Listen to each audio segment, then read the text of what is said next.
have you been? Welcome again to my YouTube channel. If you are new here, you are very much welcome. My name is Damilola Oyetola and I film about faith, medicine and lifestyle. In today's video, I'll be talking about how to prevent the diphtheria infection. But before I go on, I want to implore you to please hit the subscribe button and like this video while you're at it. Now, if you are hearing any noise, it's from a church near my house. Kindly ignore and just focus on the message that is being passed across through this video. Okay, so like I said, I'll be talking about how to prevent the diphtheria infection. Now, if you don't know, today is a good day to know that there is a wave of diphtheria in Nigeria. So this video is basically going to talk about what diphtheria is, what are the risk factors, things that will put you at risk, what are the symptoms, and then how do you prevent yourself from being infected. All right, so let's just dive into it. All right, so diphtheria is a serious bacterial infection that affects the mucous lining of the nose and the throat. Now, it's a serious infection and it can be easily spread from one person to another, or when you come in contact with an infected object, then the chances of having the infections are quite high. Now, the good news is that it is vaccine preventable. Thank God.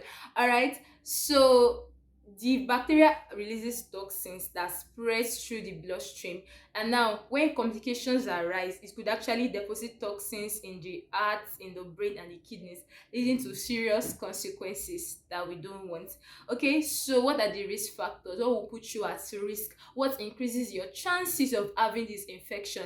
Like I said earlier, it is vaccine preventable. So the first thing will be lack of immunization. Now, if your children's vaccines are not up to date, or if you yourself you've not gotten your booster doses of some vaccines, see this as your cue to get your immunizations. All right, so the next thing will be travel to an endemic region, basically an area that is known to have the infection. The third thing will be being immunosuppressed, that's immunocompromised people that have AIDS, for instance. Then the fourth thing will be coming in contact with infected person, infected objects, close contacts. And then the last but not the least will be people that live in overcrowded spaces like dormitories, prisons and barracks.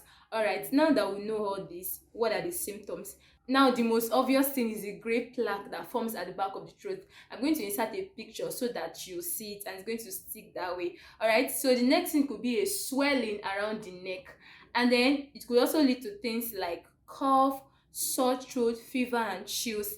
Then serious symptoms like difficulty in breathing, changes in vision and slurred speech. Now, it could also lead to signs of shock, something like hypotension, pale, cold, clammy skin. All right, so now that we know all of this, how do we prevent ourselves from getting this infection?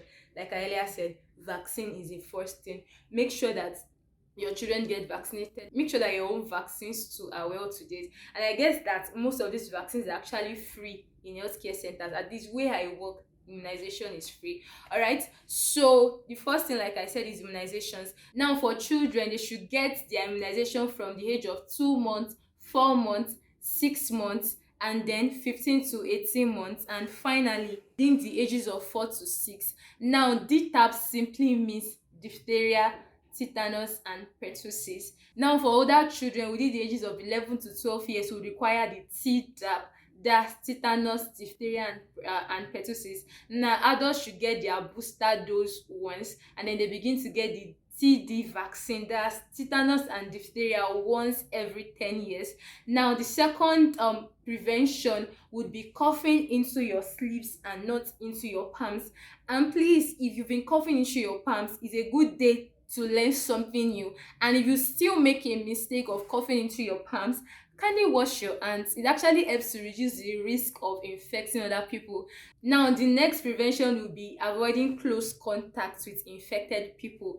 And then the last one would actually be a question. So, do you think it's time to start wearing our face masks back? I'd like to know your answer in the comment section. Kindly put your answer and I'll be sure to respond. Alright, so this brings us to the end of this video, and I'm quite sure that you've learned something new today. So if you've not already subscribed, what are you waiting for? Hit the subscribe button, please. And please like this video. I'd like to see your thumbs up, your comments, of course, answer my question, and then kindly share this video with your friends and family, people that you think would actually learn something from this. And please stay safe outside.